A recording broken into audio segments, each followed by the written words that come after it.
The Purging of Kadillus by Gaff Thorpe. Read by Andrew Wincott.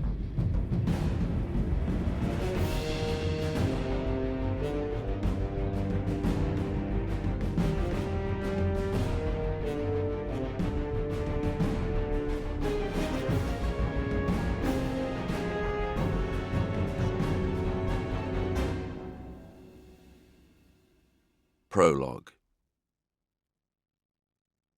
A fuel tank exploded, showering squat bodies and shards of metal across the refinery. Guttural laughter rang around the bare rock walls of the asteroid ship, against a backdrop of chattering guns and flames. A handful of stocky figures stumbled from the fire, airsuits tattered, thick beards and bushy sideburns smoking. They carried high-velocity riveters and fired them at the mob of green-skinned attackers thundering down the tunnel. A few orcs fell to the fusillade. Others returned fire with their crude weapons, filling the tunnel with muzzle flare and bullets. "Give 'em another," Gazkul barked at an orc to his left. The greenskin loaded another improbably sized rocket into its launcher and stood with legs splayed, aiming at the survivors through an array of cracked lenses. The rocket hissed wildly for a moment before the propellant erupted into flames, blowing apart the launcher, tearing off the orc's arm. The orc's pained cursing was drowned out by Gazkul's deep laugh. "One for the dogs," said the warlord, waving roaring warriors forwards with a claw-sheathed hand. Gazkul's laughter stopped as a slew of rivets pattered across the thick plates of armor protecting the warlord's gut. The massive greenskin turned his red scowl upon the scattered demiurgs sheltering in the ruins of the refinery. "Time to finish 'em off. Get stuck in, boys." Following their warlord, the orcs charged into the burning debris, hacking and chopping with serrated cleavers and whirring toothed blades. Gazkul levered aside a twisted sheet of metal to reveal a demiurg hiding behind it. The warlord roared along with his multi-barreled gun as he blazed away, shredding the miner into bloody lumps. "Taka, taka, taka! That's how you do it!" Gazkul's gaze fell upon another victim, scurrying into the collapsed doorway of an outbuilding. The massive orc shouldered his way through the wall after the fleeing miner, erupting amidst a cloud of tangled reinforcing rods and shattered stone. The demiurg swung a rock drill at Gazkul, aiming for the chest. The diamond-edged bit skittered and shrieked across the warlord's armor and bounced away, the impact almost wrenching the drill from the miner's hands. "Nice try," growled Gazkul, looking at the scoring across his chest plate. The orc lifted up an armored, energy-wreathed fist. "My turn, stunty!" The claw crackled with arcs of power as Gazkul smashed in the demiurg's craggy face, the force of the blow thudding the miner's head into the far wall. Smoke billowed from the exhausts of the warlord's armor as Gazkul lifted up an armored boot and crushed the headless body beneath its deep tread. It was always worth making sure. Thundering out through another wall, Gazkul looked around. Scattered pockets of orcs were running here and there, looking for more targets, but it appeared the refinery was empty of enemies. The warlord spied a tiny figure scrambling through the rubble, dragging a huge pole and banner behind him. "Oi! Makari!" Gazkul bellowed at his standard-bearer. The Gretchen flinched and turned wide eyes to his master. "Yes, boss," Makari squeaked. "What can I do for ya?" "Where's the mechs? They needs to be getting the ore and walkie bits back to the ship." "I'll go find 'em, boss," said Makari. He planted the flag in a pile of debris before gratefully scurrying back down the tunnel. Gazkul strode to the top of a slag heap and looked around. The stunties hadn't provided much sport, but the warlord didn't mind. The orcs were here for loot and gubbins. The mechs could make some really good stuff with stunty gear. Another explosion rocked the artificial cavern. A blossom of fire engulfing a mob of orcs investigating one of the mine entrances. Gazkul thought it was a secondary explosion, but it was soon followed by 3 more, each heralded by the telltale smoke trails of rockets. "That's odd. What's that, boss?" asked Fangrutz, clanking up the slag heap, the joints of his armored suit wheezing and whining. "Look at that," said Gazkul, pointing a serrated claw towards the explosions. "Those is rockets. Who's firing rockets at us?" "The stunties," suggested Fangrutz. "Stunty rockets don't smoke and whirl about like that." Gazkul smacked Fangrutz on the head again for making such a stupid suggestion. "They is orky rockets." In confirmation of Gazkul's suspicion, a horde of green-skinned warriors poured out of the mine entrance, guns blazing in all directions. They wore yellow and black body armor and jackets, the back banners of their knobs decorated with stylized, grinning half-moons. "They ain't our boys," Fangrutz declared. Gazkul's gun clanged loudly across the back of Fangrutz's head again. The knob's eyes crossed momentarily, and he stumbled. "Course they ain't, you zogging squid brain. Get down there and give us some dacca. They're after our loot."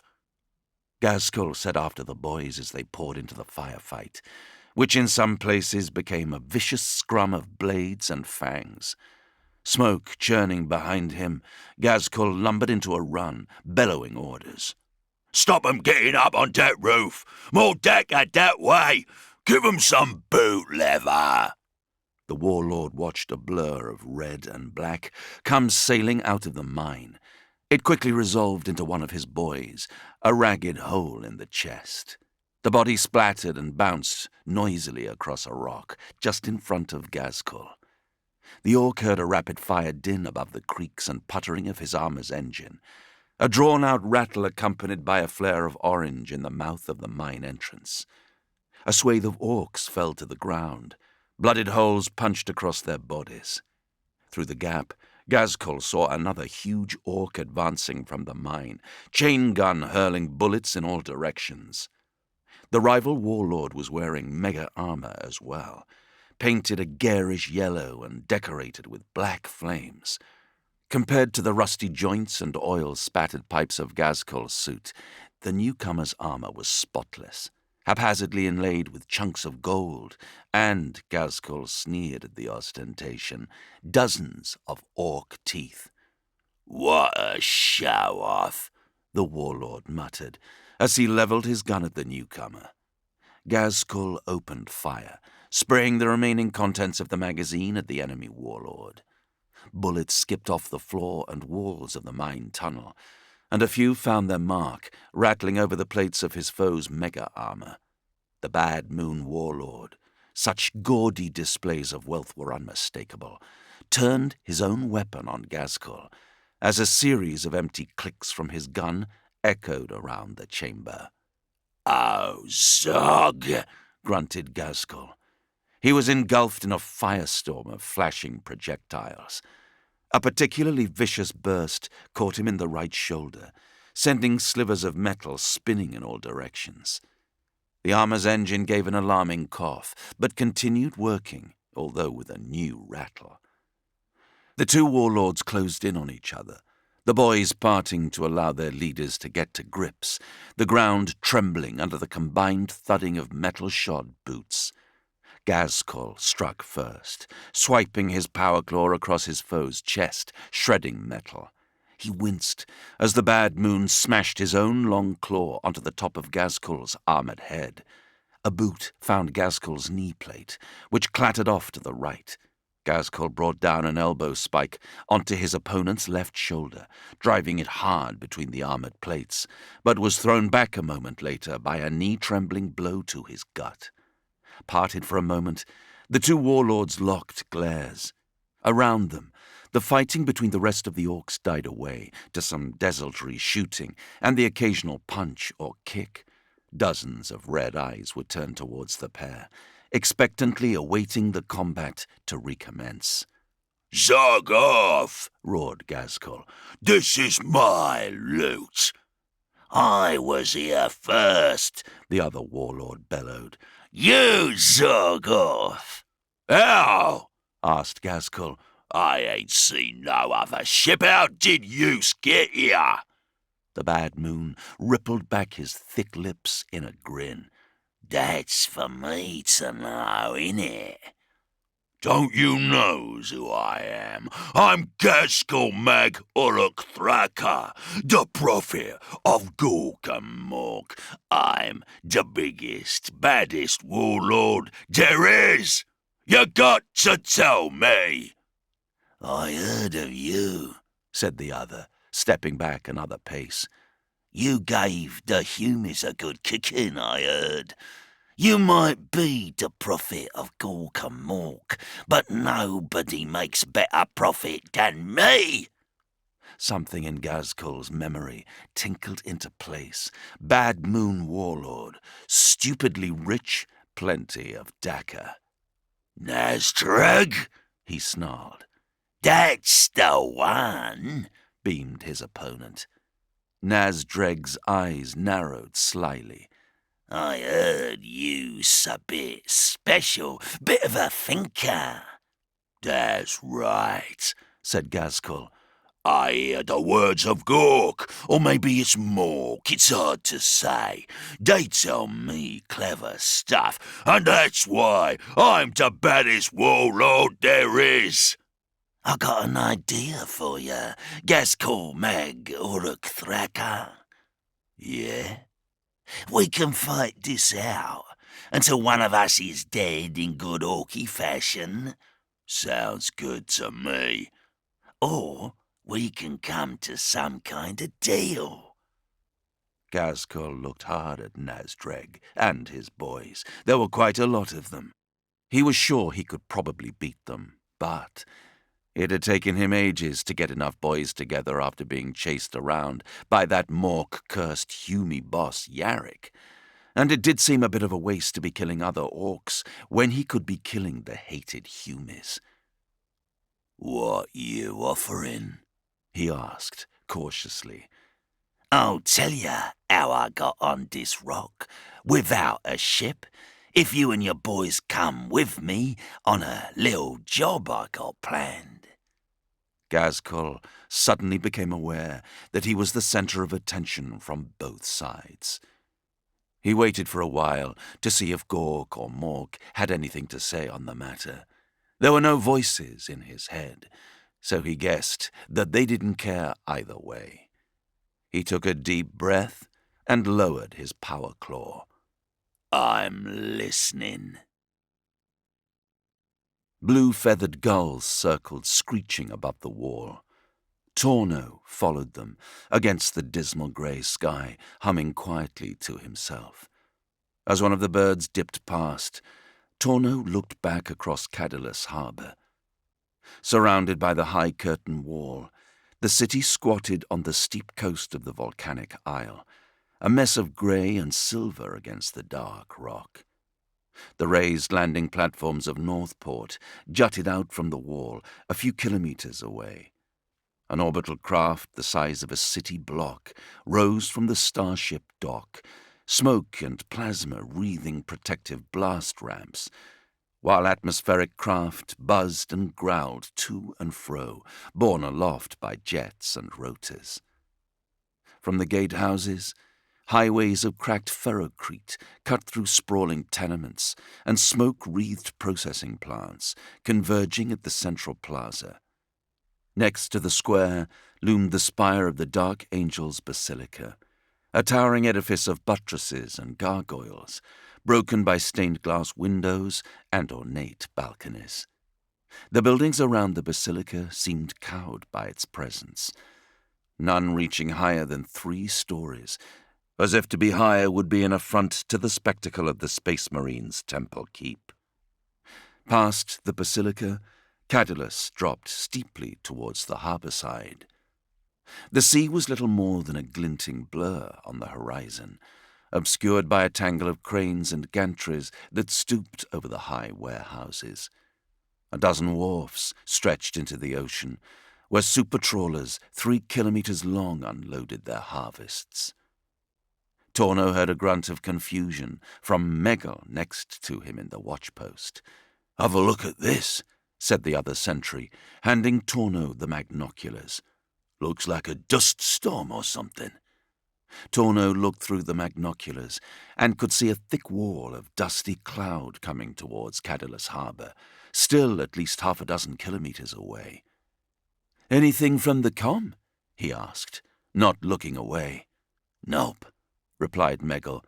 "Come to think of it, aren't Kendall and his lot meant to check in from Outpost Theta?" Torno flicked his blonde hair from his face, increased the magnification, and tried to hold the magnoculars as steady as he could, peering into the dust storm. He could see nothing save the cloud billowing up from beyond a rise in the ground. He caught movement, a darker shape within the dust. Resting his arms on the parapet, he concentrated, trying to focus the magnoculars. Suddenly, in pin-sharp clarity, he saw figures emerging from the dust. Steadying himself again, he gently thumbed the focus rune a little more. More and more shapes emerged from the haze, churning up the dirt in their wake. A great crowd of figures, on foot, stooped, green-skinned, waving weapons in the air. As the seconds passed, Torno could see the columns advancing steadily in a seemingly endless procession. There were thousands of them. "Emperor's balls!" gasped Torno, the magnoculars dropping from his cold fingers. Chapter 1. The Tale of Boreas. Dark Cathedral. A one-eyed lion stared down at Boreas from the shattered stained-glass window. His black armor was dappled with red and blue and yellow by flames flickering inside the window. Detonations continually rocked the rubble-strewn street. One shell exploded atop a buttress above him, showering chunks of plascrete from the basilica onto the chaplain and squad. Fanged green faces leered from windows in the upper stories. The orcs spat down at the dark angels and occasionally rattled off bursts of fire with equal effect. A growl welled up from deep within Boreas as he waited for the other squad to assemble on the opposite side of the ruined basilica. He looked through the remnants of the main doors into the central nave. The open space was filled with piles of rubble and green-skinned bodies. Banners, hundreds of years old, lay smouldering in the ruin. "In position at the east entrance, Brother Chaplain," Sergeant Palil reported over the comm. "Awaiting your command." "Squad Hammond ready for overwatch," crackled the next report in Boreas's ear. The chaplain glanced over his shoulder and saw the devastators aiming their heavy weapons from a rooftop on the opposite side of the street. "The Lion Shade revolts at the presence of this filth in his shrine," Boreas rasped to his battle brothers. "Bring peace to his soul and honor to his memory with bolt and blade. Commence the attack!" For the third time since arriving at the shrine, the chaplain stormed up the steps and plunged through the shattered doorway, bolt pistol in his right hand, Crozius Arcanum in the left. The eagle-headed maul blazed with blue light that threw sharp shadows across the central hall of the basilica. The walls and windows of the upper floors exploded inwards as missiles and lascannon blasts from Squad Hemmen pounded the orc positions. Green bodies flopped over the gallery railing above the hall, tumbling to the rubble trailing thick blood. Plascrete crunching underfoot, the chaplain turned sharply to his right and headed for an iron spiral staircase next to the crumbled remains of a minor altar. On the other side of the nave, Palil and his dark angels headed for the steps descending into the catacomb. The orcs opened fire as Boreas reached the bottom of the stairs, bullets and blasts of energy sending up dust and shards around him. Sparks surrounded the chaplain as he pounded up the steps, bullets shrieking from the metal, the whole staircase shaking under the weight of his tread. Behind him, the other Space Marines returned fire. The whole nave echoed with the roar of bolters. Fiery trails cut the gloom, each ending in a small explosion that rocked the upper gallery.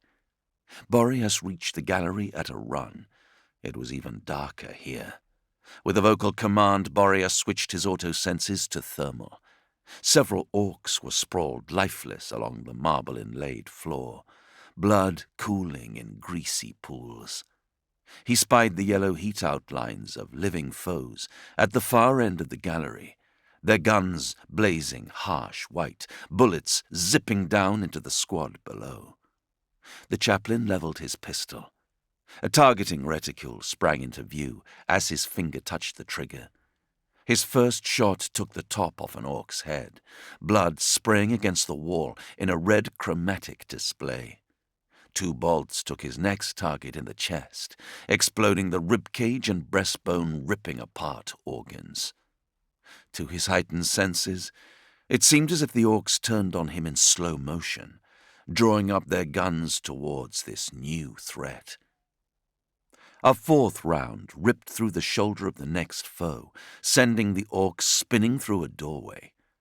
The first bullet zipped around Boreas as he subconsciously registered the thunder of more Space Marines coming up the stairs behind him. Sending another bolt into the gut of an orc, Boreas spared a millisecond glance to his right, across the nave where more orcs had gathered. He saw a blossom of fire and flung himself against the wall as a rocket spiraled towards him, the warhead smashing into the plascrete just behind him. The Rosarius, hanging on a thick chain around Boreas's neck, blazed with power as shrapnel engulfed the chaplain. The Rosarius's energy field converted the mass of the shards into flares of bright light. Boreas heaved himself away from the cracked wall as more bullets skipped and screamed along the gallery. He headed straight for the orcs, bolts from his battle brothers whipping past either side of him, detonations cracking along a crude barricade the orcs had built out of splintered furniture and bundled wall hangings. The chaplain emptied the rest of his bolt pistol into the greenskins as he charged the barrier, sending them reeling back. He leapt as he reached the barricade, 1 foot atop the broken remnants of a cabinet, driving his other into the face of an orc swinging at him with a snarling chainsword. The alien's head snapped back as Boreas's momentum carried him into the thick of the orcs, his Crozius crashing under the upraised arm of another foe to liquidate flesh and bone. Boreas landed and rolled, sweeping the legs from another enemy with his right arm as he regained his feet. Something hammered into his backpack, and he turned on his heel, driving an elbow into the face of an orc, fangs splintering, jaw breaking. A heavy blade slashed out of the throng and caught him on the right side of his helmet, its serrated edge scraping through paint and chipping ceramite. The orc backed away, just out of reach. Boreas hurled his empty pistol into the beast's face, this distraction giving the chaplain a moment to follow up with a bone-crunching kick to the knee that brought down the alien. The Rosarius flared into life again, as more blows rained down on the chaplain, blinding the orcs. Boreas smashed one across the face with his Crozius, the wing of the eagle head burying itself deep in a red eye. He chopped with the edge of his hand into the throat of another, lifting the beast from its feet, windpipes smashed. Bolt-round detonations sprayed the chaplain with gore as the following Dark Angels joined the melee. Bursting through the barricade, the Space Marines fell upon the orcs with chain-blade bayonets and monomolecular-edged combat knives. The dozen or so remaining orcs were not about to give up the fight, and hurled themselves at the squad, roaring throaty war cries and obscenities. 4 of them bore Brother Zephyus to the floor, stabbing at his face and chest, levering their blades into the joints of his armor, blasting away with heavy pistols, the ricocheting bullets as much a danger to themselves as the Dark Angels. Boris's Crozius smashed into the skull of an orc, pinning down Zephyus, splitting it wide open. The orc reared up, still alive, dragging its serrated blade from a crack in Zephyus's armor. It swung the weapon at Boreas and missed, spattering the chaplain's skull helm with droplets of his battle brother's blood. Incensed, Boreas shoulder-charged the greenskin, tackling it at chest height to drive it into the wall with a snap of bones, plascrete exploding into dust around them. Boreas snapped the orc's neck in the crook of his arm, to be certain, and cast the limp body to the floor. He turned to see Sergeant Lemuel burying his chain-axe into the armpit of the last greenskin, the whirring blade spraying gobbets of flesh and shards of bone over the gallery rail. Boreas pressed on to the archway at the end of the gallery, past which were found the inner chambers of the basilica. Lemuel split his space marines into 2 combat squads, joining the chaplain with brothers Sarian, Danael, Asphorus, and Zamael. The remainder of the Dark Angels took up overwatch positions along the gallery, while they waited for an apothecary to attend to the badly wounded Zephyus. "You might want this, Brother Chaplain," said Asphorus, proffering Boreas's bolt pistol, which he had evidently retrieved from the pile of orc bodies. The chaplain took it with a murmur of thanks, slammed home a fresh magazine from his belt, and darted a look through the archway, looking for foes. A corridor ran to the northern end of the basilica, shattered windows on the right-hand side, 6 doors leading into the scriptoriums on the left. There was no sign of the orcs. Boreas switched off his Crozius to conserve its power cell, and nodded the Dark Angels forwards. "Check and clear every room," Lemuel told his warriors. "Be vigilant for booby traps. There is no telling what these filthy greenskins have been up to." Sarian went up on point, kicking in the remnants of the first door, while Danael kept watch along the corridor. The Space Marines hurried into the room, bolters ready. Within, all had been upturned. Illuminating desks and low stools were broken, and tattered and soiled manuscripts were scattered across the floor. Digiquills and styluses lay in a snapped heap beneath the broken door of a storage cabinet, and crude orc glyphs were daubed on the walls in black and red ink. Blossoms of green and yellow and purple and blue showed, where pots of other colors had been dashed against the walls, floor, and ceiling for amusement. "Scum," muttered Boreas. He had expected such desecration, hardened his anticipation of it, but it was still something of a shock to see it wrought in rooms where only a few days before he had walked amongst the company serfs as they copied out the great texts of the Dark Angels chapter. It had been an ordered, serene enclave in the midst of the bustling port city, dedicated to reflection on the Lion's teachings, the wisdom of the Emperor, and the doctrine of battle. His eye was caught by a scrap of plasti parchment, edges wrinkled and melted from an attempt to set it alight. He hung his Crozius from his belt and picked it up, recognizing the partially obscured illustration in the margin. He gave an ironic laugh. "Page 14 of the Contemplations of Castigation," he told his battle brothers. He read the first lines out loud. "Blessed be the warrior that punishes the unclean. In his purgation of the heretic, the mutant, and the alien, the blessed Astartes proves his purity. Only he that is free of taint can uphold the role of executioner of the imperial will." The rest was unreadable, but Boreas knew it by heart. His voice turned to a snarl as he continued from memory. With the honor of that duty, there comes the responsibility to prosecute such punishment to the utter lengths of possibility. No heretic, no mutant, no alien is above the reproach of the cleansing fire of battle. If the Imperial will is to extend to all corners and reaches of the galaxy, there can be no respite from the eternal pursuit for justice and the perpetuation of vengeance against the immoral. Boreas crumpled the sheet in his fist and dropped it to the ground. Pulling free his croziers, he thumbed the weapon into life, bathing the room with its blue glow. The vilest of offenses has been committed against us, my brothers, growled Boreas. The orcs do not simply attack a world of the Imperium. They attack a world under our protection. This building is not simply a strategic asset to be held against an enemy. This is a basilica of the Dark Angels, an extension of the Tower of Angels, a spiritual part of lost Caliban. An attack here is an attack against the Dark Angels chapter.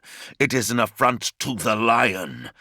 It is not only our duty to bring righteous persecution against those who have sinned against us, it is our right. Sergeant Lemail answered, echoed by the rest of the Space Marines. Kill the alien! The next two rooms were equally ransacked, and equally empty of foes to punish for the act.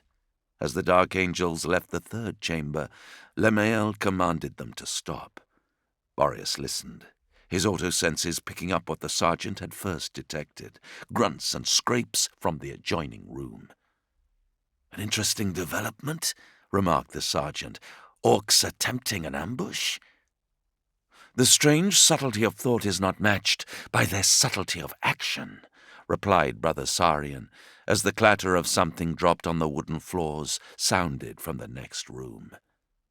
Teach them the lesson of their error, rasped Boreas, holstering his bolt pistol to pull a fragmentation grenade from a belt pack. Zamiel, do your duty, ordered Lemail. The Space Marine lifted his flamer in acknowledgement, the harsh blue of its igniter reflected from his dark green armor. Purge the alien! Shouted Boreas, kicking open the next door. He caught a glimpse of fanged mouths snarling at him as the orcs rose from their hiding positions behind overturned lecterns and tables. The chaplain tossed a grenade into the back of the room, while 4 more arced past him, bouncing off the walls and ceiling. Boreas ducked back as simultaneous detonations filled the chamber with shrapnel smoke and metal spilling from the doorway. A moment later, Zamael stood at the door, flamer spraying white-hot promethium into the scriptorium, the crackle of flames blanketing the harsh yells and panicked bellows of the orcs within. He panned left and right, coating everything with the sticky fuel, setting light to wood and flesh and parchment. Only when every surface was burning did he release the trigger and pull up his weapon, stepping back to allow the others to enter the inferno. Surrounded by flames, the Space Marines burst into the room, firing their bolters into the twitching, charring bodies of the orcs. Boreas could feel the heat of the flames, but a glance at his power armor's integrity display showed that the guttering blaze was well within tolerable limits. As the promethium burnt out, the chaplain found himself standing inside a blackened shell, a few licks of fire flickering here and there. The bones of the orcs lay in contorted heaps, stuck with chunks of burnt flesh, steam hissing from boiling marrow and blood, while pools of fat sizzled beneath them. "We must move on to secure the spire and dominate the city square," announced Lemail. "Haste is required before the enemy send reinforcements." "Righteous is our cause," said Boreas. "We shall not fail the chapter." Leaving the burned-out room, the squad moved on, continuing their sweep towards the apex of the basilica, where the main spire reached 100 meters into the sky above Kadillus. This was their goal, the highest point in the city center, from which the Dark Angels would be able to pour fire into the surrounding buildings, and more importantly, accurately direct the artillery fire of their allies against the Orc army that had seized the harbor over the previous 2 days. The Orc attack had taken the people of Kadillus unawares, and with that surprise the Greenskins had driven through the heart of the city, directly for the docks and wharves.